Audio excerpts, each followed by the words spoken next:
अरे ये क्या है? अरे सबको यहाँ सेठ जी क्या आज ही जाना है? सब लोग भूल गए क्या? इतना धीरे धीरे काम कर रहे हैं, ऐसे कैसे चलेगा? आपको पता है ना, अगर हम टाइम से नहीं पहुंचे तो बाकी के गांव वाले पहले आ जाएंगे वहां पर और कंपटीशन बढ़ जाएगा। अरे जो चीज 10 में बिकनी चाहिए उसका दाम घट के 5 हो जाएगा। समझ में आ रही है कि नहीं?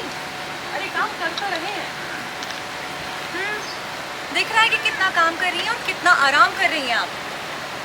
मंगल, वीर, दामू, इधर आइए जल्दी से। अरे क्या हुआ भाजी, कोनो दिक्कत? गौतम भाजी क्या हुआ? 5 साल हो गए मुझे यहाँ पर रहते हुए, 5 साल। वो नई नवीली नूतन नहीं हूँ अब मैं, और आप सबकी रग रग से वाकिफ हूँ। और ये जो नूतन भौजी, नूतन नूतन, नाम पे ध्यान मत दीजिए, काम पे ध्यान दीजिए। जल्दी जल्दी हाथ चलाइए, काम पे ध्यान दीजिए, समझे ना? मंगल भैया, आपसे कुछ जरूरी बात है। तो ऐसे चलाती है जैसे सच में रानी है। आवाज सुनी कि बस सब पीछे दौड़े दौड़े भागे चले। कनका देखो कितना समझा। आपका ये जो गुस्सा है, आपकी ये जलन है, इससे मुझे फर्क ही नहीं पड़ता है। फिर क्यों आप इतना खून जलाती हैं? 5 साल हो गए, 5 साल। अब तो खत्म कर दीजिए, क्योंकि ये जो आपके ताने पिछले हैं उससे मुझे फर्क नहीं पड़ता। और अब आपकी डांट सुन के सर झुकाने का भी समय चला गया। समय बदल चुका है, तुम करने पता है हमको 5 साल में खुद पर निकल आए हैं। पर निकल आए हैं कि नहीं ये तो नहीं पता, लेकिन आप सब बताइए, इन 5 सालों में बहुत सारे बदलाव लाई हूँ ना मैं इस गाँव में। हाँ भाई, बात तो सही है।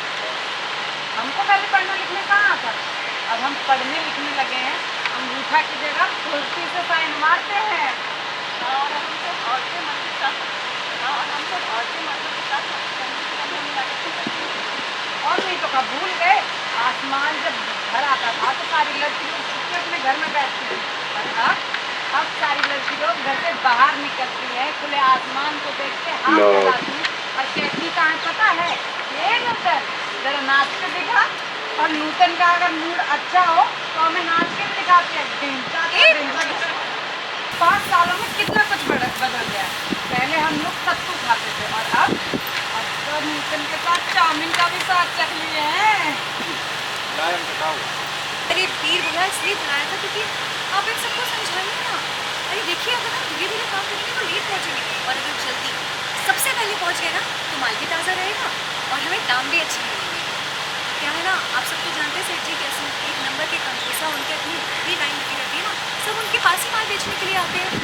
और अगर हम अंत में गए तो उनके पास जो बचे कुछ पैसे होंगे ना उसमें ही माल हमें बेचना पड़ेगा। और देखिए, मुझे पता है कि आप लोगों ने कितनी मेहनत की है, तो मैं नहीं चाहती कि आपकी मेहनत ज़्यादा जाए, इसलिए जल्दी जल्दी से कर लेते हैं, है ना? और हाँ, एक और बात कि सब एक ही दाम में अपना अनाज बेचें, चाहे कुछ भी हो जाए। कोई भी लालच में आकर एक दूसरे को नहीं काटेगा, क्योंकि जब सब एकजुट रहेंगे तभी सबका फायदा होगा। और क्या कहती हूँ मैं? गाँव एक दाम एक। अब पीछे से नारा भी लगवा लो, तुम नेता ही हो तुम तो। अरे ये लड़की का अपना ही नियम बनाएगी है? जब जमीन एक, फसल एक, तो दाम क्यों अलग होंगे कंका दीदी?